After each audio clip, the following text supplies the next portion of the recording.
Pour se laver, le produit est utilisé quotidiennement par des millions de Français. Mais comment choisir le plus sûr pour sa santé? Au rayon cosmétique de ce supermarché, la plupart des clients ont renoncé à déchiffrer les étiquettes. La notice, honnêtement, je ne fais vraiment pas attention. Je fais pas attention.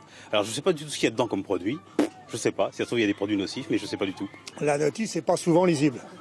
Pas souvent lisible, enfin compréhensible du moins. Lisible oui, mais compréhensible non. Quand je prends du déodorant, quand même je choisis un critère où il n'y a pas de, où c'est plutôt bio.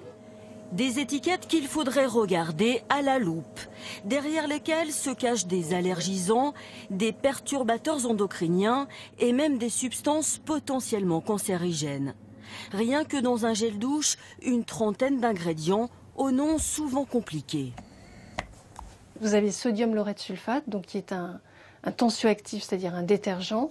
Donc il peut être irritant pour la peau et il faut qu'il soit compensé par des ingrédients plus adoucissants. Glycérine, cocobétaïne. Autrement dit, des bons et des mauvais ingrédients dans un même produit. Le produit est relativement équilibré, mais il n'est pas complètement à privilégier. Il est dans ce qu'on nous on considère peut mieux faire.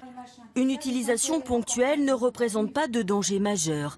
Mais pour les médecins, c'est une exposition quotidienne qui pose problème. Si on utilise un parfum, un extrait de parfum dans un gel douche et le même dans le shampoing et le même dans une crème et le même dans le démaquillant et le même dans un déodorant, effectivement le risque augmente.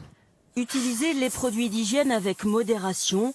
Les dermatologues conseillent par exemple de ne pas multiplier les douches chaque jour.